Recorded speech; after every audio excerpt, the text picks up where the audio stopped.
biohacking, performance, mastery, mindset, holistic health. This is a show about getting better every single day. I'm on a mission, guys, to help over 1 million people get healthy and lose weight. Why? Because when you lose weight and get healthy, you have higher self-esteem. You have more self-confidence. And that person goes out and crushes their goal and starts living the highest version of themselves, and then they have way more impact on the world.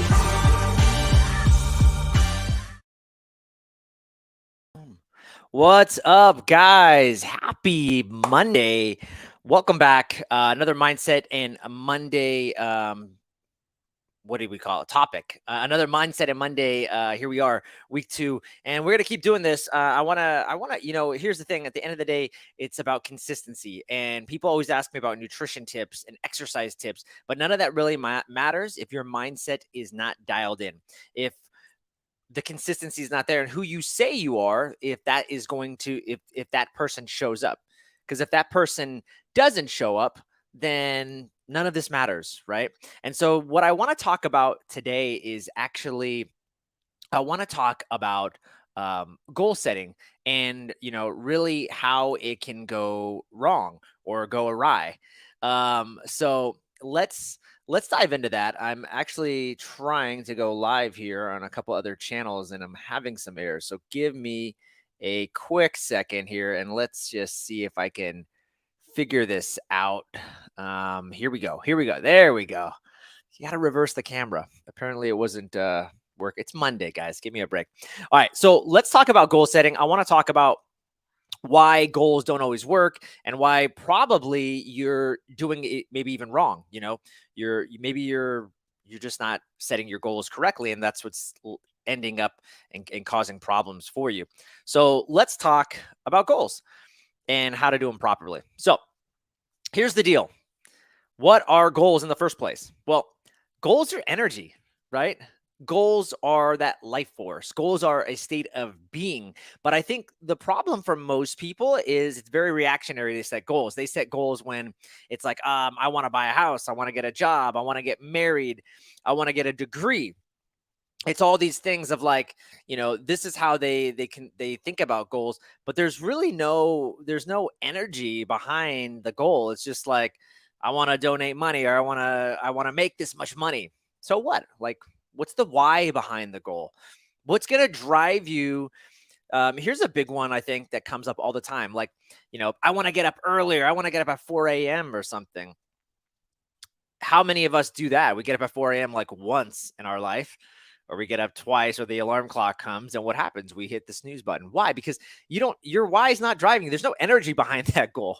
There's no, you're wanting it for a lot of probably the wrong reasons.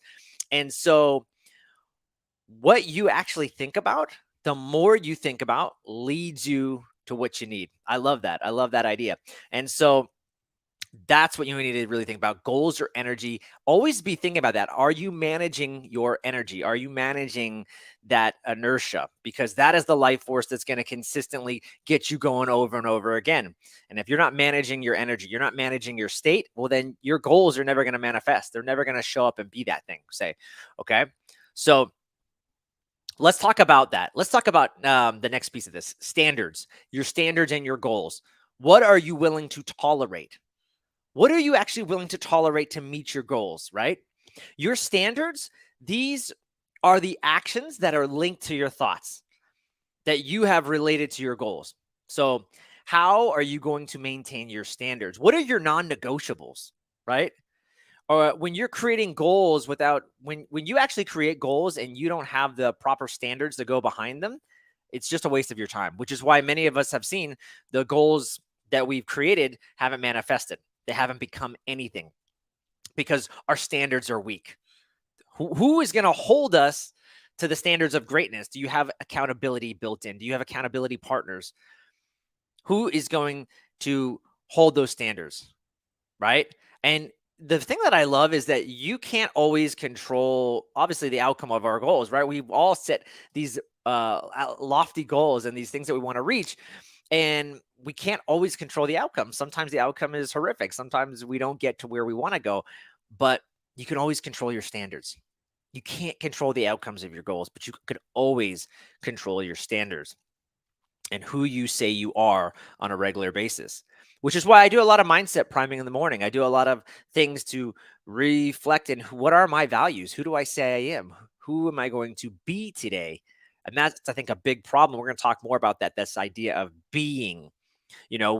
When you need to be the kind of person that's going to achieve these goals right now in this very moment. You can't wait till you have something. When you get something, when I become rich, then I'm going to start donating all this money. When I become rich, then I'll have more time. When I become rich, I'm going to go to the gym more often. No, you have to start being the person right now in this very moment who holds themselves to those standards, who acts like a person that goes to the gym every day, who acts rich in their giving, who acts rich in their relationships and everything and so forth, right?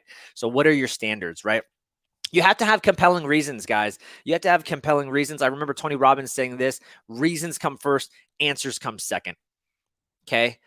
How do you develop these compelling reasons? Well, you've got to make this emotional. You've got to make this goal that you have some emotional inertia, some emotional drive, some energy, because that's what's going to keep you going in the long run. Otherwise, the alarm clock's going to come at 4 a.m. and you're not going to want to get up. Who wants to get up? I'd rather be sleeping longer. So remember, an example could be like, I want to raise $10,000 for a charity. That's a lot. That's an amazing goal. But why? What is it going to do? Who is it going to impact? Is that going to keep you, is that energy going to keep you getting up in the morning every day to do it over and over again? That's what you got to have, these compelling reasons that are going to push you to do the goal. A lot of us always focus on the outcome, right? But it's process based. And it just kind of goes back to what we talked about. You need to focus on the process, not the outcome. Because when you focus on the outcome, again, sometimes we don't reach our goals. We just don't. So consistently showing up, focus on consistency, focus on the process, and the goals will eventually come.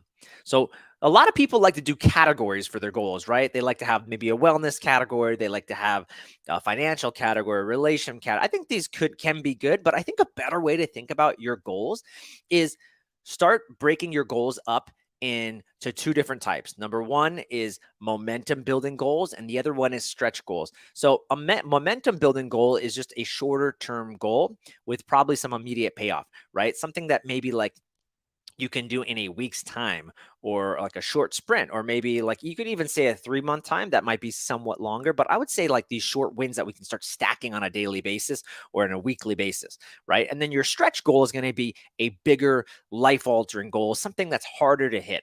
It's going to be a bigger payoff, but it's going to take a lot longer.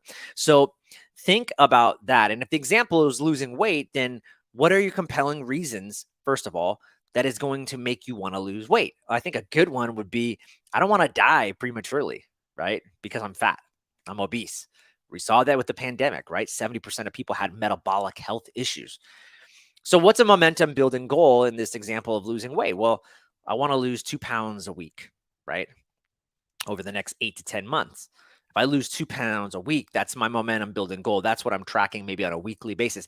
Then break that down. How do I get to that? How do I get to that on a weekly basis? Your stretch goal, though, is going to be like losing 100 pounds or more. But if you keep hitting those momentum building goals, which are going to keep you going, if you keep hitting those momentum building goals, then that's what's going to keep you going in the long run. Sometimes when we set these big stretch goals, the 2 to 3 year goals, or even like I want to lose 100 pounds, we get lost in the weeds.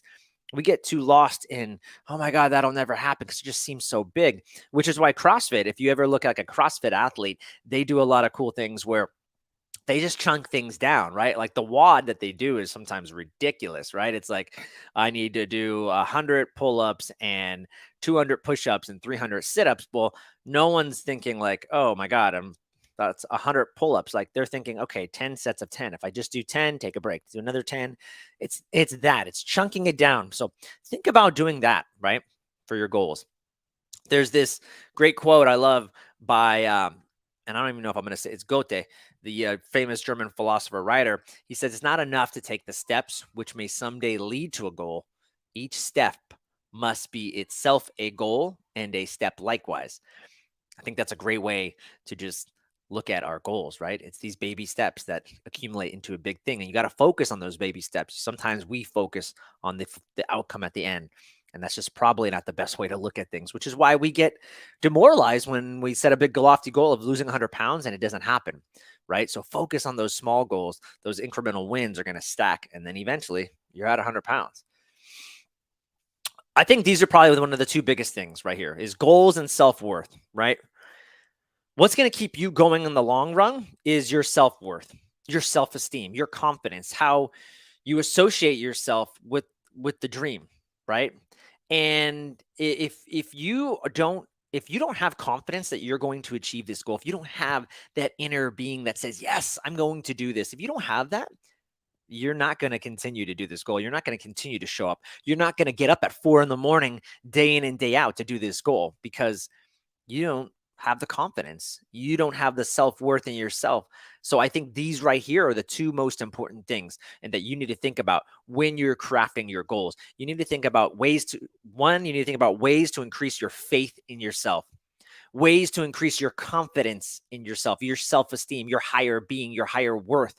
If that's not dialed in, you're not going to accomplish any of your goals. And the second thing you got to do is you got to look at ways to increase your identity when you look in the mirror, which goes back to that confidence, which goes to that self-worth, that yes feeling, that yes, I can. That even when times are hard, this is very difficult, this is very challenging, but yes, I know I can do this. The more you start to believe, then so you too will you achieve, right? The more you start to believe, so too will you achieve. You need to start stepping in and believing those goals are going to happen, that they're already happening, and that your life, you're on a path, you're being directed by a source that's way greater than you, and that you're being connected to this, and that you're going to continue as long as you keep putting out that good energy, as long as you keep showing up and you keep doing these things, you're going to start achieving those goals, right? This is really, really important. Goals and self-worth. You've got to have that dialed in. You are not going to achieve any of your goals. One of the ways you can do that is creating that positive energy, right? Now, how do you do that? So when you're setting your goals and you're creating them, you need to have this positive energy around them. And one way you can do that is just by changing your state. When you change your state, when you change your body, there's a lot of good science showing that the physiology changes the mind, which is why exercise and all these things work. We feel the endorphins, we we feel our this positivity, right? Our brains and then synapses actually change. We increase BDNF, brain-derived neurotropic factor. We feel better about ourselves, right? So changing your state. If I do the posture pose like this with my hands in a Y spread or my hands on my hips like Superman, right? That is going to change my physical state, my physical being. And then guess what? Where the body goes, the mind follows. So sometimes we can't always get in this state of mind, this positive state of mind. We'll do something that's going to put you in a power pose position, arms spread, hands on the hips, something like that. Do something to change your mind. Get riled up. Listen to some song and start creating your goals. Create that energy, right? Most of us are waiting till January 1st to create these goals. You think the elite performers are doing that? Absolutely not. Elite performers, they're creating and reviewing goals multiple times throughout the day. The best way to do it is in the morning and at night, because that's when the subconscious is open. That trap door is open and you can start reprogramming the mind. So you need to, if you do it in the morning and at night, right before you go to bed, those are the best ways to review your goals. Now, sometimes I'll review my goals up to 3 times a day, kind of the morning, midday, and then even at night. I like to review my goals, even when I jump on calls with people, because I like to just remind myself about my mission, what I'm out to do, what I'm setting forth, what I'm standing for, and who I want to be for these people. So sometimes I review my goals just before I jump on the phone with people. That's a really positive way. And that's when you think about it, the people that are at the top of their game, that's what they're doing too. They're creating goals hourly, daily, weekly, yearly, and even 3 to 5 years out, right? So that use that as a template as well. So how to create these goals? So one of the best ways is you can just write out a giant list, like just go ham sandwich on it. Like write down 20 things that you want to accomplish in your life, right? And then start to work backwards. Then start to get very specific. Like let's say if it's just losing weight, right? A lot of us get into this vague state of I just want to get in shape and lose some weight and feel better. That's great. but you need to get specific if you want to actually achieve this goal. That's how your brain works. There's this part of your brain called the reticular activating system, the RAS. And the RAS wants to help you put a lot of focus and energy, and it wants to direct resources to helping you achieve your goal, but it can't do it if it's not specific. And so you need to think about, how many pounds do you want to lose? Like, what's the waist size that you're going to be when you accomplish this goal? What's your cholesterol and blood pressure? What's your stress going to be like? Right? And then you need to include a date or a deadline.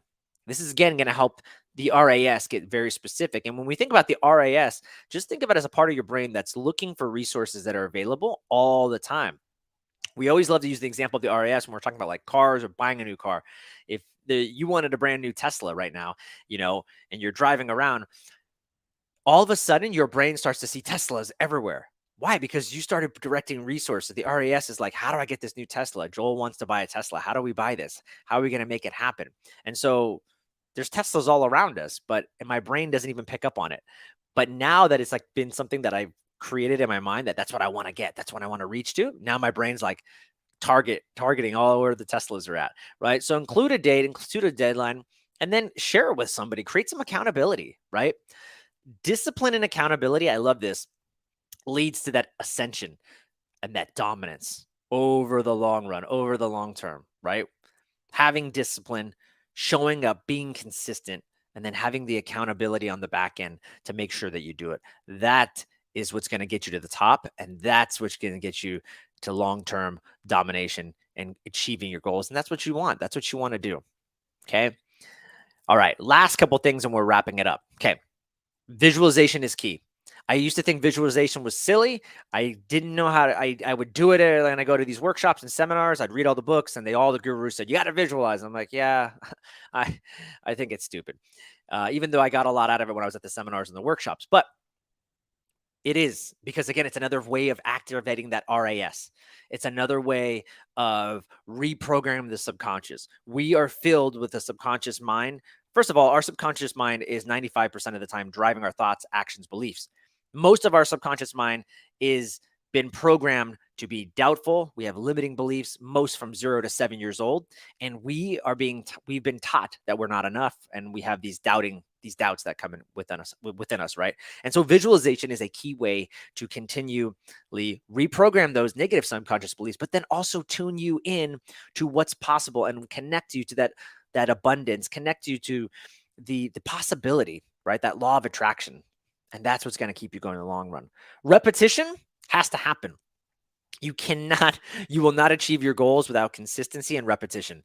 That's the hardest thing. Repetition is hard, but necessary.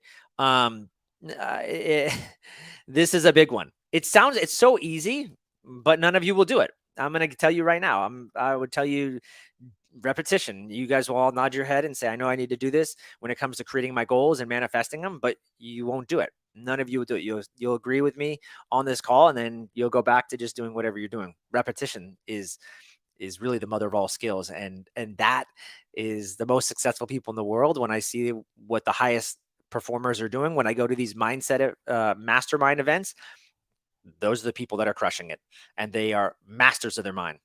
And then the other big thing is you got to create this expectation that you've already reached the goal. Now, this is kind of controversial because you don't want to be in this state of like, like, oh yeah, I've achieved, I'm already making $1 million. And it's like, no, you're lying to yourself. That didn't even happen. But you need to start creating this expectation that it's like, it's about to happen. It's happening. And you can see yourself. They talk about Jim Carrey when he was on his path to success. He would drive around in like some of the richest neighborhoods, and he would just imagine himself and just be driving in his car thinking, this is what it feels like to be rich and successful. And this is what I'm going to be like. This is like the neighborhood I'm going to be in. He is just like tuning in to this visualization and really dialing in his RAS, isn't he? And so create that expectation of that's what the most successful people do.